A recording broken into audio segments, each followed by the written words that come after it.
ថ្ងៃនេះប៉ាប៉ាប្រមូលយកវីដេអូនៅក្នុងទូរស័ព្ទចាស់ៗដែលធ្លាប់ផ្ញើឲ្យម៉ាក់មើលនោះអំពីកូនសាក់យកមកកាត់តចូលគ្នាហើយនេះគឺជាវីដេអូគួរឲ្យស្រឡាញ់ហើយក៏កូនសាក់ក្បាលខូចដែរគេងទៅលើស្មាម៉ាក់យាយតតលក់ដើរលេងរហូតតតលក់នៅលើស្មាហើយនេះគឺជារូបភាពដែលកូនសាក់គេងគួរឲ្យស្រឡាញ់ cute គេងឲ្យប៉ាប៉ាថតផ្ញើឲ្យម៉ាក់មើលវីដេអូទាំងអស់នេះគឺថតនៅកន្លែងផ្សេងគ្នានៅពេលដែលកូនសាក់អាយុប្រហែលជា5ខែ6ខែហ្នឹងហើយអញ្ចឹងប៉ាប៉ាកាត់ចូលគ្នារូបណាដែលប៉ាប៉ាបានថតឲ្យគួរឲ្យស្រឡាញ់ប៉ាប៉ាកំពុងមើលកូនហ្នឹងគឺថតហើយនឹងផ្ញើ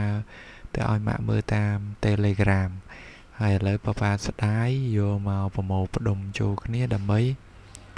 ទុកជាឯកសារទុកឲ្យកូនសាក់មើលហើយវីដេអូនេះគឺកូនសាក់គេងនៅក្បែរម៉ាក់រហូតពេលដែលកូនគេងគឺតើតាបានប៉ះម៉ាក់បានគេងលក់ហើយសូម្បីតែម៉ាក់ក្រោកទៅបន្ទប់ទឹកអីមួយផ្លែតក៏កូនសាក់ភ្ញាក់ដែរដឹងខ្លួនជានិច្ចនៅពេលដែលអត់មានម៉ាក់តែនេះគឺគេងពេលថ្ងៃទេនេះក៏វីដេអូគេងពេលថ្ងៃដែរគឺប៉ាប៉ាមើលកូនហើយឃើញកូនគេងលក់ហើយថតផ្ញើម៉ាក់ថាប៉ាប៉ាជោគជ័យហើយលួងគេកូនឲ្យគេងបានគឺប៉ាប៉ាចង់ប្រាប់កូនថានៅពេលដែលកូនធំឡើងគឺមើលវីដេអូទាំងនេះហើយគឺការដែលកូនធំឡើងមកចាប់ផ្ដើមពីការចេះគេងចេះញ៉ាំចេះដើរចេះហៅប៉ាហៅម៉ាក់មួយម៉ាត់មកគឺជាការសន្សំជាការវិនិយោគរបស់ប៉ាម៉ាក់វិនិយោគទៅលើពេលវេលាអញ្ចឹងការវិនិយោគរបស់ប៉ាម៉ាក់ដើមទុនដែលពេលវេលាដែលប៉ាម៉ាក់ចំណាយកូនត្រូវតែខំប្រឹង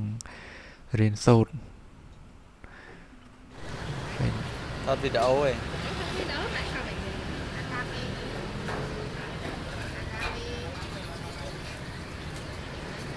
ដល់ញ៉ាំមីនៅខាងក្រៅស្រួលណាស់លោកអើយកូនប្រុសហ្នឹង